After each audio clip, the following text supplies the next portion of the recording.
Hey there. How's it going, guys? I hope you're doing well. Hope you got to sleep in a little bit this morning before you jumped on the blog and saw what you had to do for today. So that's what you're going to be doing on a daily basis is jump on the blog. I'll have the blog set up for the week, but I'll update it daily with additional stuff just to make sure that you have enough to do for the class period. We're supposed to give you 30 to 45 minutes of classroom instruction. That's what this is. And of course, you're going to be working on your study guide independently in order to fully understand the play. So we're going to be reading Romeo and Juliet today. We're starting with Act 3, Scene 1, which is a pivotal scene in the play. It is the moment of crisis. It is the point after which nothing is ever the same for our protagonists, our lovers, Romeo and Juliet. And unfortunately, it's only downhill from here. But we had a good 2 acts. It was a good run, So we ended Act 2 with them getting married off stage. Very private ceremony. Even the audience wasn't privy to it. So they had their private ceremony. Romeo and Juliet are married. And we pick up Act 3, Scene 1 with the boys, Mercutio and Benvolio, Romeo's friends. And so I'm going to minimize my face, and we have the screen up here with the No Fear Shakespeare translation. All right, this is Act 3, Scene 1. This link is on my blog so that you can go back and read it yourself or read over the modern text if you felt you didn't quite understand it when reading the original text. We're always going to be reading the original text just like in class. Unless there's something that is super confusing and we just want to kind of switch over to modern text and see what they say. Okay? So we start Act 3, Scene 1. Enter Mercutio, Benvolio, and Mercutio's page. Benvolio says, I pray thee, good Mercutio, let's retire. The day is hot, the Capulets abroad, and if we meet, we shall not escape a brawl. For now, these hot days is the mad blood stirring. Right, so right away, Shakespeare's given us some foreshadowing with Benvolio. Benvolio, always the cautious one, always trying to keep people out of trouble. He says the Capulets are out today. He says we're going to be in a fight. Clearly, he's seen a few earlier in the day, and we have this image of these hot days. It is a hot day. This is happening. That hotness is being mirrored in the Capulets, who seems to be out looking for a fight. He says now in these hot days, the mad blood stirring. So hot days, hot people, hot isn't angry. And so Benvolio is afraid that they're going to get into a fight. And we know what happens if they get into a fight. Death, right? The prince has promised death to any who disturb the peace. Mercutio responds, mocking him a little bit. He says, thou art like one of those fellows that, when he enters the confines of a tavern, claps me a sword upon the table and says, God send me no need of thee, and by the operation of the second cup, draws it on the drawer when indeed there is no need. Benvolio states, am I like such a fellow? Mercutio, come, thou art as hot a jack in thy mood as any in Italy, and as soon moved to be moody, and as soon moody to be moved. So a little bit of irony here. We know that Benvolio's not the wild card. He's not the one who's always trying to start a fight. We saw, remember in the very first scene, Benvolio said, I do but keep the peace. Tybalt, on the other hand, said that he hates the word peace, along with hell, all Montagues, and thee, Benvolio. So we know that Benvolio is usually a peacekeeper. So Mercutio saying, you are as hot a jack as any in Italy. You are as angry, as quick to fight anyone as anyone in Italy. There's some comedy there because Benvolio is the peacekeeper. So when Benvolio says, oh, am I like such a fellow? There's some amusement when Mercutio's like, oh, yeah. And he's going to definitely elaborate because we know how Mercutio is. Benvolio asks, and what too? Now, Mercutio is going to pick up here, and he has kind of a long monologue where he gives several examples, 5 examples of ways when Benvolio starts a fight for nothing. Starts a fight because the guy next to him has a hair less in his beard than he has. Stuff like that. So it's a little bit ridiculous. Listen to it. Enjoy it. Here is Mercutio. He says, nay, and there were 2 such. We should have none shortly, for one would kill the other. Basically, if there were 2 Benvolios that were just as angry, they would just kill each other. That's why we can't have 2 of you, Benvolio. He says, why, thou wilt quarrel with a man that hath a hair more or a hair less in his beard than thou hast. Thou wilt quarrel with a man for cracking nuts, having no other reason but because thou hast hazel eyes. Hazel like the hazelnuts. So the guy's cracking nuts. He's like, hey, my eyes are hazelnut. I'm going to start a fight with you. He says, what eye but such an eye would spy out such a quarrel? Thy head is as full of quarrels as an egg is full of meat. and yet thy head hath been beaten as addle as an egg for quarreling. Thou hast quarrelled with a man for coughing in the street, because he hath wakened thy dog that hath lain asleep in the sun. Didst thou not fall out with a tailor for wearing his new doublet before Easter, with another for tying his new shoes with old ribbon, and yet thou wilt tutor me from quarreling? So he's making fun of Benvolio for trying to get Mercutio not to fight, not to fight any Capulets that are coming, talking about how he starts to fight with people for anything, because he tied his new shoes with old lace, because the tailor wore the wrong thing before Easter. All these things. For coughing and waking up the dude's dog, he's going to start a fight with Benvolio. So we see all these reasons, and it's obviously played for humor. Moving on, Benvolio says, and I were so apt to quarrel as thou art, any man should buy the fee simple of my life for an hour and a quarter. The fee simple? Oh, simple. So the fee simple he's talking about here is legal ownership. Basically, if I were to be as quick to fight as you are, then whoever I fought would have the ownership of my life. I would die if I was quick to fight as you are, Mercutio. A little bit of foreshadowing here. Mercutio says the fee simple, oh, simple. Then we see Tybalt, Petruchio, and other Capulets enter, just what Benvolio was warning against. Benvolio says, by my head, here comes the Capulets. Mercutio says, by my hill, I care not. So, in that devil-may-care attitude we get from Mercutio, he does not care that the Capulets are here. Remember, Mercutio isn't a Montague, nor is he a Capulet. He is the family related to the prince. So he is not so much concerned. He's friends with the Montagues, but he is not himself a Montague. He says, I care not. Also, we know he is not a fan of Tybalt from the way he's described him in the past. Tybalt tells his men, follow me close, for I will speak to them. Gentlemen, good e'en, a word with one of you. Mercutio says, and but one word with one of us? Couple it with something. Make it a word and a blow. A blow meaning like a strike.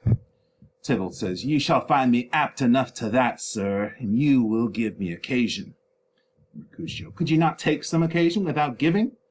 Mercutio, thou consortest with Romeo. Tybalt accuses him. Consort meaning you're friends with Tybalt, you're friends with Romeo, which is not inaccurate. But Mercutio mocks him for what he says. He says, consort, what, does that make us minstrels? And thou make minstrels of us. Look to hear nothing but discords. Here's my fiddlestick. Here's that shall make you dance. Zounds, consort. Now, many productions I've seen, when he says, here's my fiddlestick, he pulls out his sword and says, here's my fiddlestick. This is what I'm a minstrel. Minstrel is a music maker. So when he says, you consortest with Romeo, this part it basically means you are friends with. But consort might also mean play music with. So he's playing off on this and saying that you've made us minstrels. A minstrel is a hired musician. So he's like, here's my fiddlestick. And he pulls out his sword. This is what's going to make you dance. Okay, so he's already threatening Tybalt. Benvolio says, we talk here in the public haunts of men. Either withdraw into some private place and reason coldly of your grievances, or else depart. Here all eyes gaze on us. He's like, take it inside. Take it where people can't see. If people see, we disturb the peace. It is death for us, Benvolio is trying to tell them. Mercutio says, men's eyes were made to look, and let them gaze. I will not budge for no man's pleasure, I. Then Romeo enters. Okay? Tybalt sees him. He says, will peace be with you, sir? Speaking of Mercutio, here comes my man. Talking about Romeo. Mercutio, but I'll be hanged, sir, if he wear your livery. Marry, go before the field. He'll be your follower. Your worship in that sense may call him man. This part where Mercutio says, I'll be hanged if you wear your livery. A livery is a servant's uniform. So when he says, here comes my man, Mercutio is like, yeah, I would hang me if he is actually your servant, your man. He says, no, go before the field. He'll be your follower. But and then he calls Tybalt your worship in that sense, may call him man. Okay? Tybalt then says to Romeo, Romeo, the love I bear thee can afford no better term than this. Thou art a villain. He says, Tybalt, the reason that I have to love thee doth much excuse the appertaining rage to such a greeting. Villain am I none, therefore farewell. I see thou knowest me not. So Tybalt here insults him, calls him a villain. Tybalt is still angry about the fact that he was at his party, and he says, the love I bear thee is no other than this, that you are a villain, Tybalt accuses him. And Romeo, little dramatic irony here, Romeo says, the reason I have to love thee, you, Tybalt, it excuses the rage that you greeted me with just now. He says, I'm not a villain, therefore go your own way. I see you don't know who I am. Tybalt, not having it. He says, boy, calls him boy. Boy, this shall not excuse the injuries that thou hast done me. Therefore, turn and draw. Talking about his sword, obviously. Romeo, still trying to keep the peace, he says, I do protest. I never injured thee, but love thee better than thou canst devise, till thou shalt know the reason of my love. And so, good Capulet, which name I tender as dearly as my own, be satisfied. Romeo tells him, I love you more than you can imagine, more than you can ever understand. And until you know the reason for my love, I can't tell you, but I do love you, good Capulet. Be satisfied. Be satisfied means kind of chill out. Tybalt here has deeply insulted Romeo, calling him villain and boy. But because he's now married to Juliet, Romeo wants only to make peace with Tybalt, who is now one of his family. Everyone on stage will react dramatically to Romeo's 2 words, be satisfied. Basically, chill out, he tells Tybalt. Mercutio hears this. He hears Romeo just allowing Tybalt to call him villain and boy. Mercutio sees him and he's like, be satisfied. And Mercutio says, oh, calm, dishonorable, vile submission, probably through grated teeth. Alla Staccata carries it away and he draws his sword again. He says, Tybalt, you rat catcher, will you walk? He challenges Tybalt. Since Romeo's not fighting him, Mercutio says he will. And he draws on him. Tybalt says, what wouldst thou have with me? Mercutio says, good king of cats, nothing but one of your 9 lives, that I mean to make bold withal, and as you shall use me hereafter, dry beat the rest of the 8. Will you pluck your sword out of his pilcher by the ears? Make haste, lest mine be about your ears, ere it be out. So here we see Mercutio calling Tybalt good king of cats. He's called him that before, and he says, all I want is one of your 9 lives. So he says he wants to kill him, and he says, if you give me enough of a battle, maybe I'll beat the other 8 out of you. He asks, will you pluck your sword out of its pilcher by the ears? Pilcher is a sheath. So you're going to pull your sword out of its sheath by the ears like a mom pulling a child to somewhere where the child doesn't want to be. In the same way, Tybalt doesn't want to fight Mercutio. So he's going to pluck his sword out by the ears because the sword doesn't want to come out. He says, hurry up, make haste, lest mine be about your ears before it be out. Okay. So then Tybalt says, I am for you. And he draws his sword against Mercutio. Romeo's trying to stop the fight. Romeo says, gentle Mercutio, put thy rapier up. And Mercutio has none of it. He says, come, sir, you're passado, which is the fencing move. Mercutio and Tybalt then fight. This is a huge, momentous fight between Mercutio and Tybalt. The stage director would have all kinds of choreography as the swords are slashing as they fight. Romeo draws his own sword. He says, draw, Benvolio, beat down their weapons. So they both draw their swords, trying to stop the fight, trying to beat down their weapons, keep them from fighting each other. Romeo says, gentlemen, for shame, forbear this outrage. Forbear is to hold oneself back from. He says, hold yourself back from this outrage. Tybalt, Mercutio, the prince expressly hath forbidden bandying in Verona streets, or fighting in Verona streets. Hold, Tybalt, good Mercutio. He's trying to stop the fight. Desperately, Romeo's trying to stop the fight. Romeo tries to break up the fight. As they're fighting, he gets between them, and Tybalt stabs Mercutio under Romeo's arm. Petruchio says, away, Tybalt. He's one of the Capulets, Petruchio is. And suddenly Tybalt, Petruchio, and the other Capulets exit. So as soon as Tybalt stabs Mercutio, his servant says, we gotta go, we gotta get out of here, and all the Capulets scatter. Mercutio staggers away and says, I am hurt. A little bit of an understatement. He's been stabbed in the stomach, usually, traditionally. He says, a plague on both your houses. I am sped. Is he gone and hath nothing? Has Tybalt just left and got away with this? And Benvolio realizes how serious this is. He says, what, art thou hurt? Mercutio, even at the end, even as he's been stabbed by the sword, he says, aye, a scratch, a scratch. Marry, 'tis enough. Where is my page? Go, villain, fetch a surgeon. And Mercutio's page exits. So he's joking even to the end. As he's bleeding here, he says, a scratch. That's all it was. But it was enough. It did the trick. So he sends the page for a doctor. Romeo says, courage, man, the hurt cannot be much. Mercutio No, 'tis not so deep as a well, nor so wide as a church door, but 'tis enough. 'Twill serve. It'll do the trick. It's killing me. He says, ask for me tomorrow, and you shall find me a grave man. Grave man, of course, the grave means seriousness. Grave also has the connotation of being in the grave. I am peppered, I warrant, for this world. A plague on both your houses. Zoons, a dog, a rat, a mouse, a cat to scratch a man to death. Mercutio is just so upset that it was Tybalt, of all people, king of cats, who's going to scratch a man to death. And he keeps on plaguing their houses. He's cursing Mercutio and Capulet, he's cursing Montague and Capulet alike. A plague on both your houses! The exclamation points will be played with intensity. He says, a braggart, a rogue, a villain that fights by the book of arithmetic. Talking about Tybalt. He's just everything that he hates in a fighter.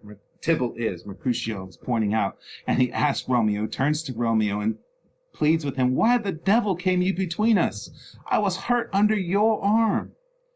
It was indeed Romeo's fault. Romeo got between them. If it had been a fair fight and Romeo wasn't in the way trying to stop their swords, who knows what would have happened? Probably Mercutio would have beaten him.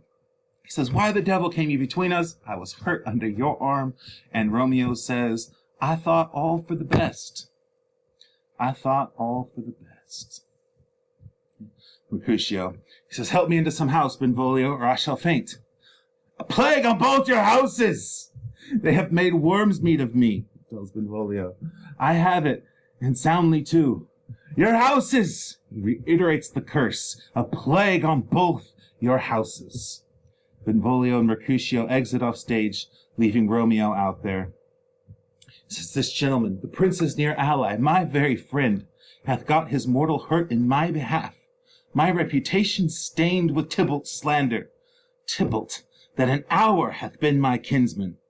O sweet Juliet, thy beauty hath made me effeminate, and in my temper softened valor's speech.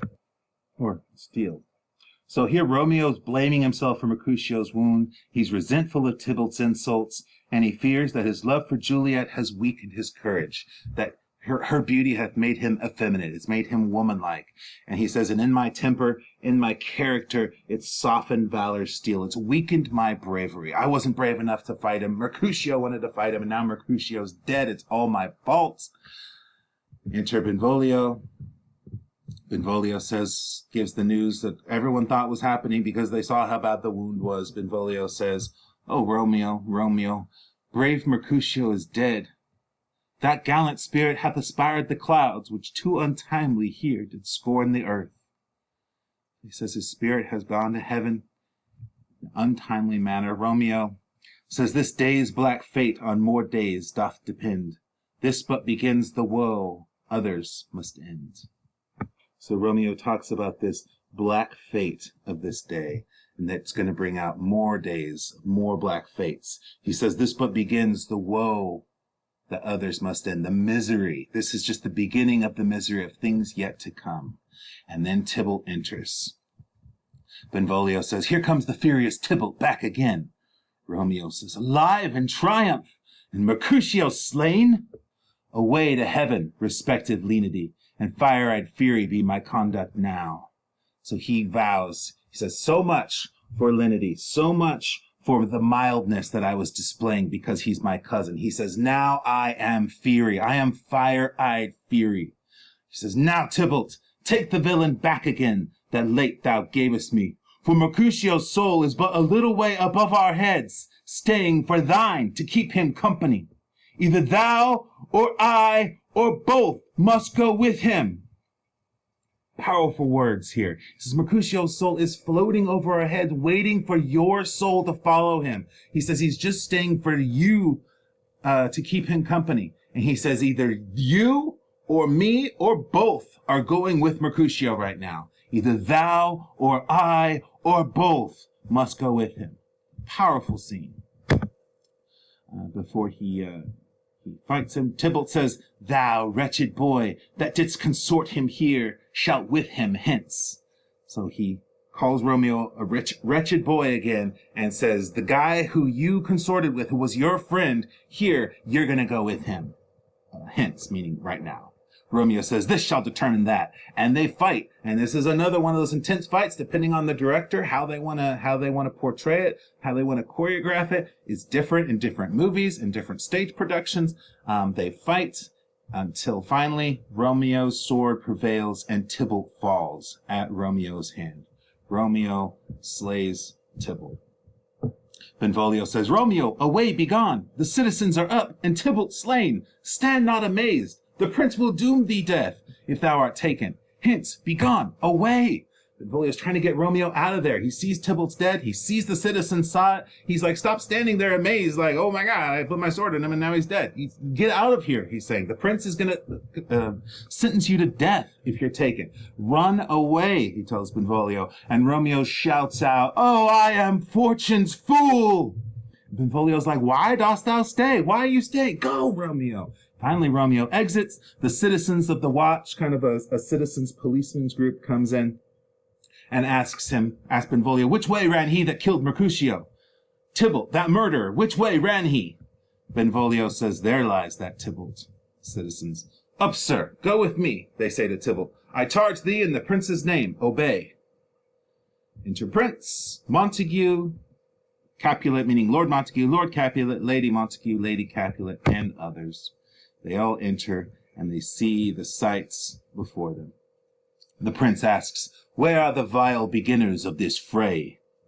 Benvolio, O noble prince, I can discover all the unlucky manage of this fatal brawl. There lies the man, slain by young Romeo, that slew thy kinsman, brave Mercutio. Okay, so again, Benvolio's recapper-in-chief. He's the one letting him know what happened. Lady Capulet swears that Benvolio is lying. She says, Tybalt, my cousin, oh, my brother's child. She's probably cradling his body here. Oh, prince, oh, cousin, husband, oh, the blood is spilled of my dear kinsman. Prince, as thou art true, for blood of ours shed blood of Montague. Oh, cousin, cousin, maybe she's rocking him back and forth. She begs the prince for revenge. She says, our blood was shed. Please shed the blood of Montague, meaning Romeo. The prince says, Benvolio, who began this bloody fray? Benvolio's going to let them know what happened, and he's going to be honest about it, because that's Benvolio. He says, Tybalt here slain, whom Romeo's hand did slay. So he asked who began it. He said it was Tybalt, who Romeo's hand did slay. Says, Romeo that spoke him fair, bade him bethink how nice the quarrel was, and urged withal your high displeasure. All this uttered with gentle breath, calm look, knees humbly bowed, could not take truce with the unruly spleen of Tybalt, deaf to peace, but that he tilts with piercing steel at bold Mercutio's breast, who, all as hot, turns deadly point to point, and with a martial scorn with one hand beats cold death aside, and with the other sends it back to Tybalt, whose dexterity retorts it. Romeo, he cries aloud, hold friends, friends part, and swifter than his tongue, his agile arm beats down their fatal points, and twixt them rushes, underneath whose arm an envious thrust from Tybalt hit the life of stout Mercutio, and then Tybalt fled. And so it talks about how Romeo tried to stop the fight. He got between them. He got twixt them. He rushed, and it was underneath Romeo's arm, through which an envious thrust from Tybalt ended the life of Mercutio, and then Tybalt ran away. Benvolio continues, but by and by it comes back to Romeo, talking about Tybalt. Tybalt comes back to Romeo, who had but newly entertained revenge, and to it they go like lightning. For ere I could draw to part them, was stout Tybalt slain. And as he fell, did Romeo turn and fly. This is the truth, or let Benvolio die. So he said Romeo came back, and he had newly entertained revenge. Right? He was not after Tybalt. He had no interest in fighting Tybalt until Tybalt slew one of his best friends, maybe his best friend, Mercutio. And now it was revenge. And he says they fought like lightning, and before I could even pull out my sword in order to pull them apart, to stop them, to beat down their swords, it's what Benvolio does. He says Tybalt was already slain, and then Romeo flew. And he says, this is the truth, or let Benvolio die. Lady Capulet's not having him. She says, he is a kinsman to the Montague. Affection makes him false. He speaks not true. Some 20 of them fought in this black strife, and all those 20 could but kill one life. I beg for justice, which thou, prince, must give. Romeo slew Tybalt. Romeo must not live. So we're reminded again that she is a a very high rank in that she is speaking in rhyming couplets. He is a Montague, he speaks not true, black strife, one life must give, not live. Just some beautiful writing here. She is accusing Montague that affection makes him false. His affection for Romeo makes him lie here. He is lying to you right now. He speaks not true. She begs for justice. She wants Romeo's life for Tybalt's. The prince makes his decision. Says, Romeo slew him, he slew Mercutio, who now the price of his dear blood doth owe. Not, Lord Montague, not Romeo, prince, he was Mercutio's friend. His fault concludes but what the law should end, the life of Tybalt. So Montague argues for his son. He says, Romeo, well, the prince said Romeo slew him, he slew Mercutio. Montague says, no, Romeo didn't slay Mercutio. Tybalt slew Mercutio, and the penalty for slaying Mercutio would be the death of Tybalt, right? Tybalt would get the death penalty for killing Mercutio. Romeo delivered the death penalty to Mercutio. This is what Lord Montague is reasoning to the prince. Basically, he did what the law would have done anyway. The prince has to consider, and he says, and for that offense, immediately we do exile him hence. All right, so he could have asked for Romeo's life, but he takes into consideration that he was just taking revenge on having slayed Mercutio. Mercutio, who, by the way, is a cousin or a relative of some sort to the prince. And so the prince decides, instead of killing Romeo, he will exile him. He says, and for that offense, immediately we do exile him hence. I have an interest in your heart's proceeding. My blood for your rude brawls doth lie a-bleeding. And I'll amerce you with so strong a fine that you shall all repent this loss of mine. Talking about Mercutio, this loss of mine. I will be deaf to pleading and excuses, nor tears, nor prayers shall purchase out abuses. Therefore use none.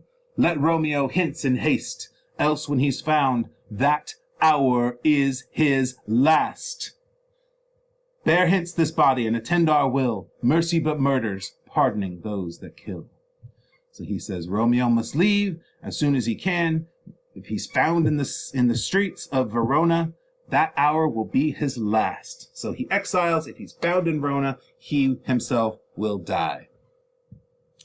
He says, mercy but murders, pardoning those that kill.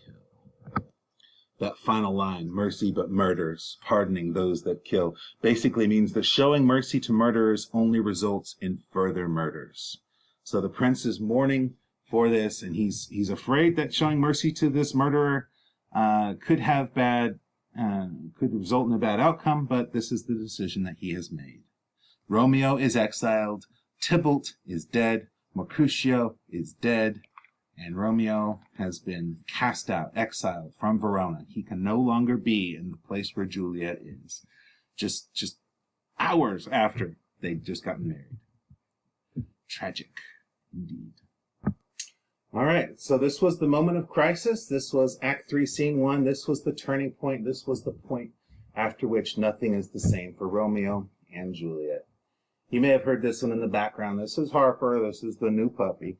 I just thought I'd end on a happy note as she's helping me with my webcasting here. So as we adjust. So I will see you tomorrow. As homework, go ahead and work on the study guide for Act 3, Scene 1.